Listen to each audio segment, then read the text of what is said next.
Hey guys, it's Robin, RsIslandCrafts. Welcome to my craft room. I have a bit of a mess going on here, but these are actually all the string blocks I've worked on recently. As you can see from the backs, I have my foundation school paper there. This is a stack of 26 string blocks that I've worked on in this past weekend. And now they're ready to be trimmed up. I've gone ahead and I've added all my fabrics on. Now I've gone ahead and gave it a good steam press. I did it on the paper ones. I did it on the ones that have fabric. It didn't matter if I had the notebook pages or the wrapping paper ones. I went ahead and treated these all the same. I gave them all a good steam press. Now I also want to show you something. This is cotton batting. I went ahead and I did the steam press throughout this all the way through also. Now as you notice, you didn't see it in the beginning very much, but you know batting is usually thicker than this.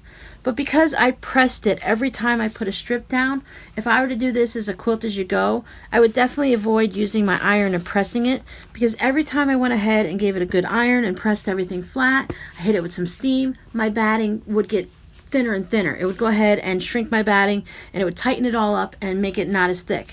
Now once again, you cannot press as you go when you're using polyester, because it will stick to your iron and it will melt.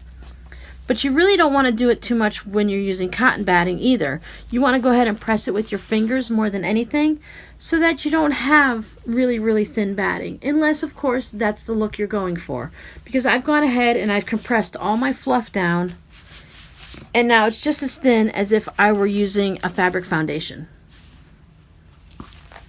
I just wanted to show you what that looks like when you're doing one, since I only did one square as a quilt as you go. But today we're going to go ahead and square them up. I have my rotating mat here just because it's going to make it a little bit easier for me to trim these, because once again you guys are sitting on a tripod right here, and as I'm sure you've seen many times in the past, I bump you guys. Now we have our strings that go all the way across. We don't have any paper showing. The areas that I'm going to be mostly concerned with are these two corners here, because these are the ones that have the fabric going this way. I am going to pay attention to this corner from our center strip, because if I want them all to line up properly, I need to make sure that I'm not doing any cattywonker when I'm trimming the center one up. So I want to make sure that the center of the strip and the center of my ruler are going to be lined up together. Now one way you can do that is when we first started, if you'd have folded your paper in half,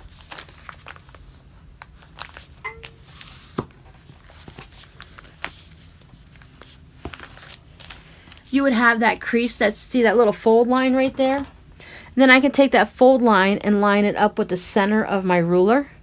And then I know for sure that I'm sticking in the center. Or I can just go ahead and eyeball it. It doesn't have to be exactly perfect.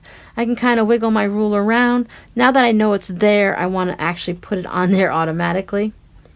But you can kind of see where it is and about center it. Let's move that over so we don't go by that anymore. So for me, I'm just going to go ahead and eyeball that. But what I'm going to do is I'm going to pay attention down here, and I want to make sure I don't have, let me see one of our short little narrow ones. On this one right here, you see I have a really narrow fabric on this side. When I'm trimming this one up, I want to make sure that I have enough fabric in this section here and about equal over there. I don't want to have it like this part of the ruler all the way over here, so I have just a small amount, because there's my seam right there. I don't want to have just a little bit. I want to make sure I kind of equal this side out and equal this side out, while at the same time trying to keep this string in the center here. It's not as hard and complicated as it sounds. It just takes a little bit of sliding your ruler around to get it right where you want it. Then I'm just going to go ahead and cut this right here. I am using my regular rotary cutter. I know I'm going through paper still, but I'm also going through fabric, and I know that my paper cutter is not necessarily that strong, so I'll have to put a lot of pressure down to get through it. Yes, I am going to dull this blade a little bit by having it go through this paper. And I know I did not cut my paper with it specifically because I didn't want to dull my blade, and yet I'm still going to go ahead and do it here. You can do it either way. If you want to use your paper one, that's fine. I don't want to put any more pressure onto my shoulder, and I don't want to accidentally cut myself by trying to cut with a dull blade. Blades can be expensive, but you can use a coupon on them and get them a little less expensive. And then you can always just set this one aside, set aside this rotary cutter, set aside this blade, only for paper piecing for string blocks if you want. I'm just going to go ahead and take my chances, and when this one gets dull, then I'll just go ahead and replace it.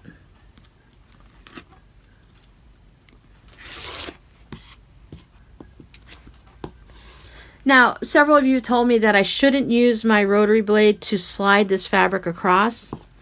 I'm not actually, you probably hear the sound more than it is. I'm not like pushing down. I kind of have it on an angle, and I'm just using this to push my fabric away. Kind of like when you're cutting, they say, you know, when you're cutting onions or something, you shouldn't use your knife to scrape it into the frying pan because that will dull your knife because you're putting it down like this. I kind of keep it at an angle because our blades are cut at an angle here and actually cut at an angle there. So I'm trying to just keep it this way instead of straight up and down, and I just gently push the fabric out of the way. Can I be making my blade go dull faster? It's a high possibility.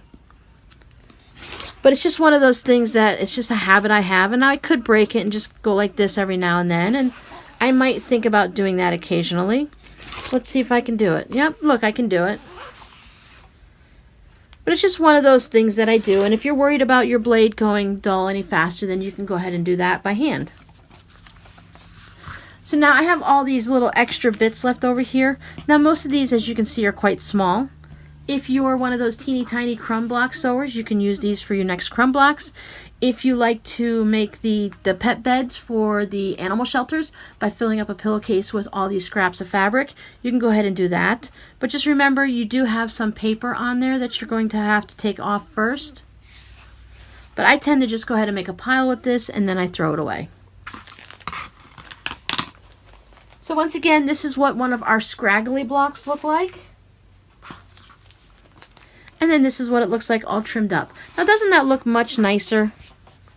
When it's all nice and trimmed, you can have it on point with all the little kitty cats going the right way. Oh look, I even got paw prints and with the kitty cats, so that worked out nice. So I'm just going to go ahead and trim up a couple more like this to show you.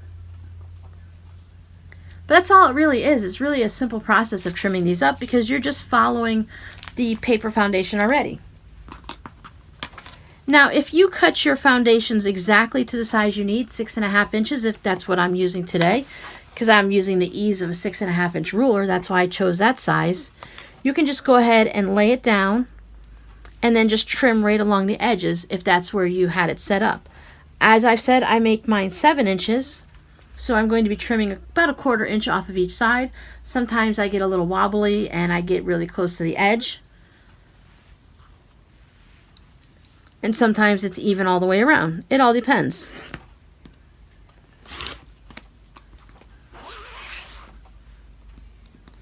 This rotating mat does make it much easier this way. I can just easily spin it around, making sure that my block hasn't moved and my ruler hasn't moved. And then I've got my next one. Now this one has a fabric on it, so I do not have to worry about removing that. And next week, we're going to go ahead and sit down and remove the paper from our other blocks.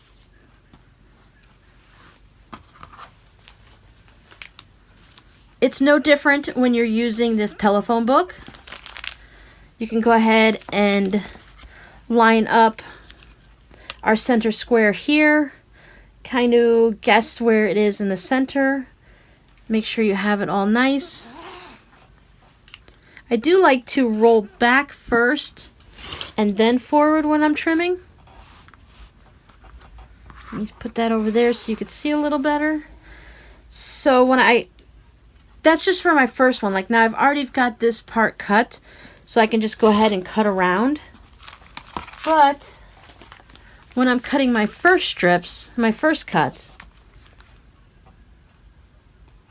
because we have all this extra fabric coming back here, I hold my ruler down tight. If you don't have the strength to hold this down, go ahead and get one of those rubber 5-pound weights that you can set on here. And if that's not available for you, or you don't want to have one, or it's not within your budget, you can always get a can of beans or something heavy, or a heavy water bottle. I would just put something on the bottom of it to protect your ruler so you're not putting like a can of beans on top of your ruler. You might want to put a piece of fabric down here or felt, cover the bottom of the can with something. But a lot of times you can pick up those rubber padded, those hand weights that they're kind of like, yeah, they're really like rubbery on the outside instead of just a solid whatever a weight is made out of. You can put that right on there and it won't scratch your ruler. And you can pick them up at Walmart really for just a couple dollars. Sometimes you can find them at garage sales also. So here I like to roll back here first so I get all this fabric out of the way, because otherwise I have to stud here and I could cut into my ruler. And I don't want to nip the corner of my ruler off, which is why when there's all that extra fabric, I'll go ahead and roll back and then cut through. So I put my blade like right, you can see where it is right there, and then I would just go ahead and roll through.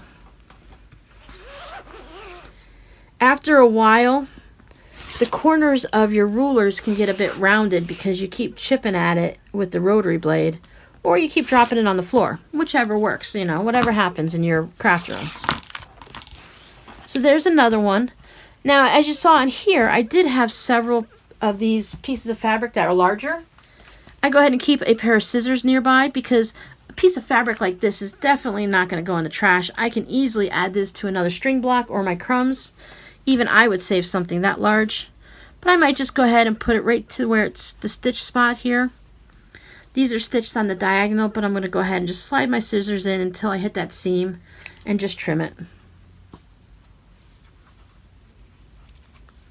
I'm also going to sneak over and steal this piece of this burgundy dark red fabric, because I'm going to save this in one of my scrap buckets, because I'm going to use this in some type of a collage where you sit there and you cut the fabric and you turn it around and you iron it down and stuff like that.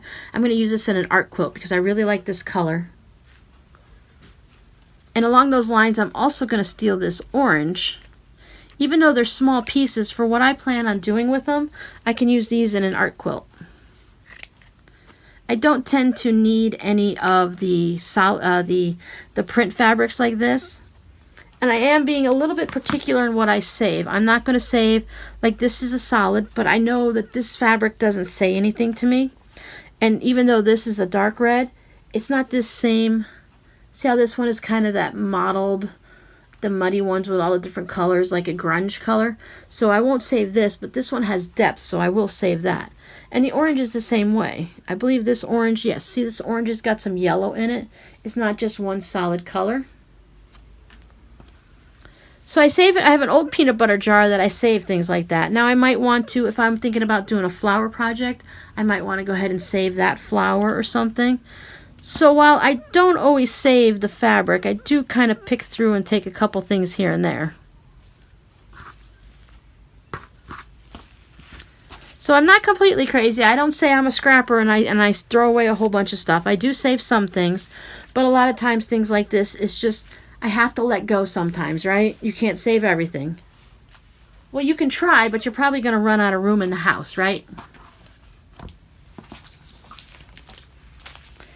And now I have my blocks. I have my center line. That's some of these that you see I did make them for black, and that they're lining up relatively nicely. And when you put them in a quilt, your eye is going to follow it anyway. So even if I'm off just a little bit, as you see, this one is not exactly in the corner. Once you put it together, your eye is going to be able to follow that line, even though this one is just off a little bit. But if you wanted to make sure everything was perfect, then you just have to line things up straight from the beginning, and then keep lining them up all the way through. So let me cut a couple more. We finished cutting this guy up, and then that'll be it for this week. I want to thank everyone for joining me in this process. Some of you are struggling a little bit in your scrappiness, and that's okay, because not everyone does scrappy all the time, and it does take a little bit of practice. Some people are very particular in their colors and what they see, and here's more of this red fabric that I want to save.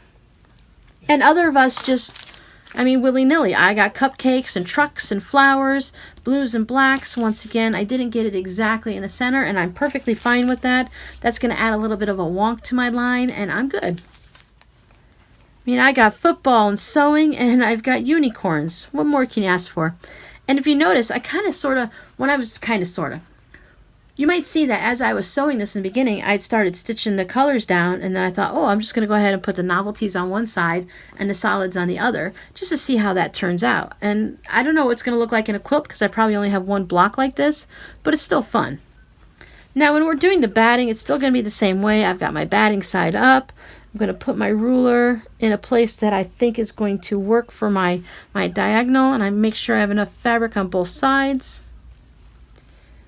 And now this time I've got the fabric in between my batting and the cutting mat.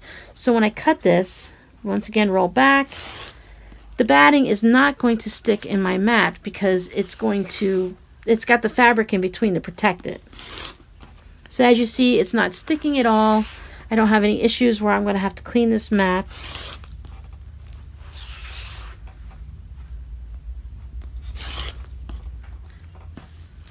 So see, as you see, there's no batting that got stuck in my mat. And I have my block here. It's all nice.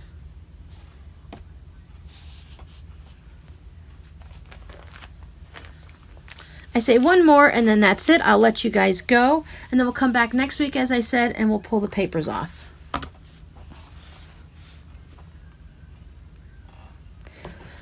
Wait 1 second. There's always one more thing, right? We only did a 1/2 inch bigger on this block, so this is 7-inch foundation for a 6.5 inch block. If we made our foundation a little larger and we wanted more of a wonky block, we could go ahead and spin our ruler in any direction on here and make it a little wonkier. Now right now I only have a 1/4 inch to play on each side, but I could spin it just a little.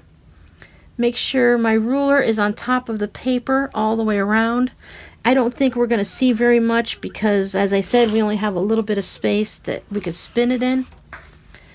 But maybe if you were making a 6.5 inch block, if you went ahead and did it for maybe even a 7.5 or an 8 inch.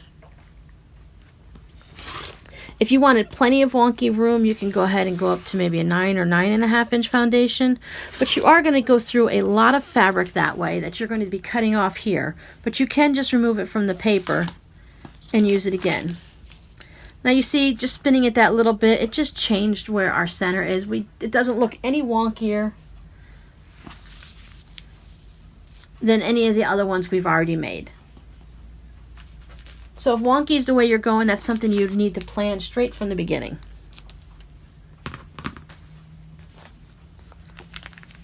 So I am going to say that's it for me today. Thank you for hanging out with me and for watching my videos. Don't forget to go ahead and like the video if you've enjoyed it, and subscribe to the channel if you want to see more of this string series. Ring that little bell and YouTube will let you know next week when I've put up the how to remove the papers from the back of your block. And until I see you guys next week, happy scrapping, happy sewing, and have a great week. Bye!